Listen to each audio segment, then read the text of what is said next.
নমস্কার। আপনি মাঙ্গলিক দোষে এখন ম্যাক্সিমাম পীড়িত হয়ে থাকে। তা মাঙ্গলিক হয়ে ভয় পাওয়ার কিছু নেই। আপনি কি করবেন? অবশ্যই আপনি মাঙ্গলিক হলে মাঙ্গলিক ছেলে মেয়ে দেখে বিয়ে করাটা শাস্ত্রে উল্লেখ আছে। তা মাঙ্গলিক হলে আপনি কি হবে? আপনার একটু রাগ বেশি হবে, হুটফাট মাথা গরম হবে, আপনার শারীরিক দিক থেকে দেখা গেল অর্শের সমস্যা হতে পারে, আপনার রক্তপাত হতে পারে, আপনি এই সমস্ত হতে পারে, কিন্তু অর্থনৈতিক অবস্থা আপনার কখনো খারাপ হবে না। আপনি কি করবেন? আপনি এই ছোট্ট উপায়টি করুন। আপনি আপনার শয়নকক্ষে ঈশান কোণে একটি লাল লাইট ধরিয়ে দিন, কি আপনি উত্তর সাইডেও দিতে পারেন।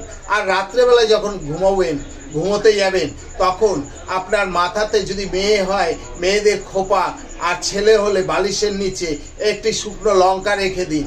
প্রত্যেক দিন